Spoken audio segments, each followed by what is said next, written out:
നമസ്തേ, എല്ലാവർക്കും ദേവികൃപ റെസിപ്പിയിലേക്ക് സ്വാഗതം. ഇന്ന് ഞാൻ ഉണ്ടാക്കാൻ പോകുന്നത് തക്കാളിയും മുരിങ്ങാക്കോലും വെച്ചിട്ടുള്ള ഒരു എരിശ്ശേരിയാണ്. വളരെ സിമ്പിളായിട്ട് ഉണ്ടാക്കുന്നതും വളരെ ടേസ്റ്റി ആയിട്ടുള്ളൊരു കറിയാണ്. അപ്പോൾ നിങ്ങളൊന്ന് ട്രൈ ചെയ്ത് നോക്കൂ കേട്ടോ. അപ്പോൾ നമുക്ക് റെസിപ്പിയിലേക്ക് കിടക്കാം. എല്ലാവർക്കും നന്ദി, നമസ്കാരം. അപ്പോൾ നമുക്ക് റെസിപ്പിയിലേക്ക് കിടക്കാം കേട്ടോ.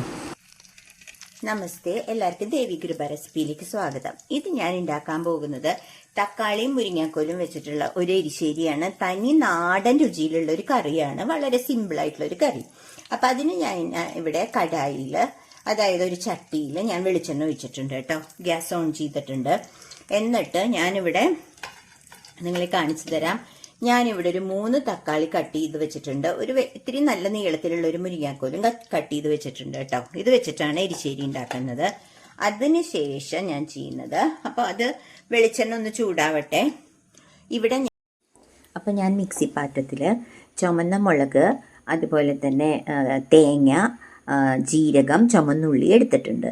എന്നിട്ട് ഇത് നന്നായിട്ട് അരയ്ക്കണം. അതാണ് ഇതിൻ്റെ അരപ്പ്. ഓക്കെ, ഞാൻ ഇതല്ല, ഈ തക്കാളിയും ഇതും ഈ വെളിച്ചെണ്ണ ചൂടായിലേക്ക് ഇടുകയാണ് കേട്ടോ. എന്നിട്ട് ഇതൊന്ന് നന്നായിട്ടൊന്ന് ഫ്രൈ ചെയ്യാം. അതാണ് ഫസ്റ്റ്. അപ്പോൾ ഇതൊന്ന് ഫ്രൈ ആവട്ടെ, അതുവരെ നമുക്കൊന്ന് വെയിറ്റ് ചെയ്യാം. അപ്പോൾ കണ്ടില്ലേ, ഇത് ഒരുവിധം ഫ്രൈ ആയി. അപ്പോൾ അത് മതി, കാരണം തക്കാളി അങ്ങനെ ഉടഞ്ഞു പോകാൻ പറ്റില്ലല്ലോ, അതുകൊണ്ട് അങ്ങനെ മതി. അതിനുശേഷം ഞാൻ വളരെ പെട്ടെന്ന് ഉണ്ടാക്കാൻ പറ്റും. അതിനുശേഷം ഞാൻ ചെയ്യുന്നത് നമ്മുടെ ഈ എന്താ പറയുക, അരപ്പ് ഇതിലേക്ക് ഒഴിക്കുകയാണ് കേട്ടോ. ഇതിന് നമ്മൾ എരിശ്ശേരി എന്നാണ് പറയുക. പക്ഷെ ചില സ്ഥലങ്ങളിൽ ഇതിന് മുളക് എന്ന് പറയുന്നുണ്ട്. കാരണം എരിശ്ശേരി എന്ന് പറയാൻ കാരണം നമ്മൾ എരിശ്ശേരി മത്തങ്ങയും പയറും ഒക്കെ എരിശ്ശേരി വെക്കണ അതേ പ്രിപ്പറേഷനാണ് ഇതും ചെയ്യുന്നത്. വഴറ്റുന്നില്ല എന്ന് മാത്രം മത്തങ്ങയും പയറും എരിശ്ശേരിയിൽ. ഇതിൽ നമ്മൾ ചെയ്യുന്നത് തക്കാളി ഒന്ന് വഴറ്റും, ടേസ്റ്റ് കൂടാൻ വേണ്ടിയിട്ട്. മുരിങ്ങാക്കോല് തക്കാളി മാത്രമായിട്ട് ഉണ്ടാക്കാം, മുരിങ്ങാക്കോലും ചേർക്കാം വേണമെങ്കിൽ. അത് നമ്മുടെ ഇഷ്ടം. നമ്മുടെ കയ്യിൽ മുരിങ്ങാക്കോല് ഉണ്ടെങ്കിൽ മുരിങ്ങാക്കോല് ഇടുക കേട്ടോ. അപ്പൊ അങ്ങനെ വഴറ്റി ഉണ്ടാക്കിയാൽ കുറച്ചും കൂടി ടേസ്റ്റ് ആണ്. അതിനുശേഷം നമുക്ക് ഇതിനാവശ്യമായ ഉപ്പിടാം.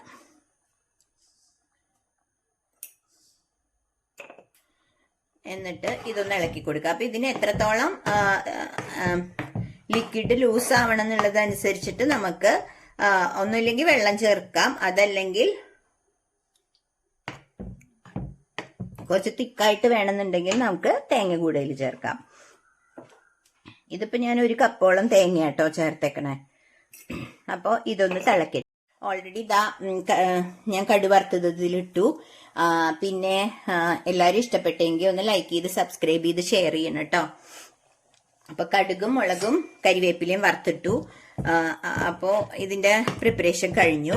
അപ്പൊ നിങ്ങളോട് ഒരു കാര്യം കൂടി പറയാം. ഞാൻ ഓൾറെഡി ഇന്നലെ ഇതിൽ ഞാൻ പറഞ്ഞിരുന്നു, ഞാൻ ഓണത്തിന്റെ ഒരു 5-6 കറിയും പായസവും ചോറും എല്ലാം രണ്ടും വിത്തിൻ 2 അവേഴ്സിനുള്ളിൽ വെക്കണതിന്റെ ഒരു വീഡിയോ എടുക്കുന്നുണ്ട്. മിക്കവാറും അത് സൺഡേ തന്നെയായിരിക്കും ഞാൻ കാണിക്കുക. എന്നുവെച്ചാൽ ഞാൻ സൺഡേ തന്നെയാണ് അത് എടുക്കുന്നതും അന്ന് തന്നെയാണ് അത് അപ്ലോഡ് ചെയ്യണതും. അപ്പൊ എന്തെങ്കിലും ഒരു പ്രോബ്ലം ഉണ്ടെങ്കിൽ ഞാൻ നിങ്ങളുടെ അടുത്ത് പറയാം. മിക്കവാറും സൺഡേ തന്നെ ആയിരിക്കും കേട്ടോ. അപ്പൊ അതും കൂടി നിങ്ങളൊന്ന് ഓർമ്മപ്പെടുത്തുക. അപ്പൊ എല്ലാരും കണ്ടോളൂ. അപ്പൊ നിങ്ങൾക്ക് സദ്യ ഉണ്ടാക്കാൻ അതൊരു മോട്ടിവേഷൻ ആക്കാനാണ് എന്റെ ഒരു ഐഡിയ. അത് ശരിയാവുമെന്ന് വിചാരിക്കുന്നു. അപ്പോ നിങ്ങൾ എല്ലാവരും കണ്ട് എന്റെ ചാനൽ കണ്ട് സബ്സ്ക്രൈബ് ചെയ്യണേ. അതുപോലെ തന്നെ സബ്സ്ക്രൈബ് ചെയ്യാത്തവര് ഇഷ്ടപ്പെട്ടെങ്കിൽ, എന്റെ ചാനലിലെ റെസിപ്പീസ് ഇഷ്ടപ്പെട്ടെങ്കിൽ സബ്സ്ക്രൈബ് ചെയ്ത് ഷെയർ ചെയ്ത് ലൈക്ക് ചെയ്യണം കേട്ടോ. അപ്പൊ അടുത്തൊരു റെസിപ്പിയായി വരുന്നവരെ എല്ലാവർക്കും ബായ്.